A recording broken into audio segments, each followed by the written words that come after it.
देश में लोकसभा चुनाव को लेकर तमाम पार्टियां पूरा दमखम लगा रही हैं। राजस्थान में कई सीटें ऐसी भी हैं जहां लोकसभा चुनाव में त्रिकोणीय मुकाबला देखने को मिलेगा। बीजेपी ने 15 सीटों पर नाम घोषित कर दिए हैं, 10 सीटों पर घोषणा बाकी है, लेकिन कई सीटें ऐसी हैं जिनमें टिकट बंटवारे को लेकर जोरदार आक्रोश नजर आ रहा है। सबसे पहले बात करते हैं जोधपुर लोकसभा सीट की। इस सीट पर बीजेपी ने तीसरी बार गजेंद्र सिंह शेखावत को टिकट दिया है, पर जिस दिन से शेखावत को टिकट मिली उसी दिन से जोधपुर और आसपास के क्षेत्रों में विरोध के स्वर फूटने लगे। शेरगढ़ के विधायक बाबू सिंह राठौर ने मोर्चा खोल दिया है। गजेंद्र सिंह शेखावत की कार्यशैली पर भी सवाल खड़ा कर दिया। उनके द्वारा की गई घोषणाओं पर भी सवाल उठाए हैं। कार्यकर्ता तो यहाँ तक कह रहे हैं कि शेखावत की जमानत इस बार जब्त कर दी जाएगी। वे नारा लगा रहे हैं कि मोदी तुझसे बैर नहीं, पर शेखावत तेरी खैर नहीं। ऐसे में अब शेखावत का क्या होगा, ये देखने वाली बात होगी। यदि ये विरोध के स्वर और मजबूत हुए तो जोधपुर में त्रिकोणीय मुकाबला तय है। अब बात करते हैं चूरू लोकसभा सीट की। यहाँ का राजनीतिक विवाद कई दिनों से देश भर में खबरों की हेडलाइन बना हुआ है।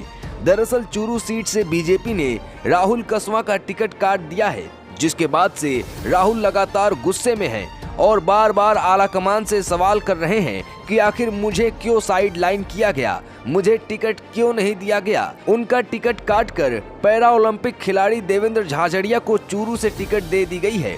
राहुल ने बीजेपी के शीर्ष नेतृत्व से एक साथ दनादन कई सवाल दागे हैं।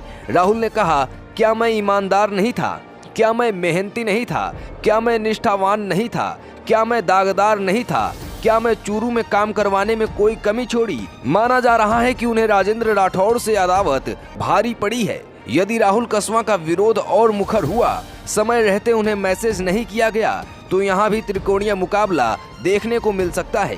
तीसरी सीट है नागौर लोकसभा सीट। ये वो सीट है जो राजस्थान की सबसे हॉट सीटों में से एक मानी जाती रही है। इस सीट पर बीजेपी ने ज्योति मिर्धा को टिकट दिया है। अब ऐसे में सबकी निगाहें हनुमान बेनीवाल पर आकर टिक गई हैं कि क्या हनुमान कांग्रेस का दामन थामेंगे या अलग ही चुनाव लड़ेंगे। इस सीट पर पिछली बार हनुमान बेनीवाल ने ही चुनाव जीता था, तब उनका गठबंधन बीजेपी के साथ था। इस बार बीजेपी ने उनसे कोई राब्ता नहीं रखा। अब देखना होगा कि हनुमान क्या करते हैं। यदि वे अलग चुनाव लड़ेंगे तो त्रिकोणीय मुकाबला पक्का है। चौथी सीट है बाड़मेर जैसलमेर लोकसभा सीट। ये क्षेत्र विधानसभा चुनाव के समय से ही देश भर में चर्चा का केंद्र बना रहा है।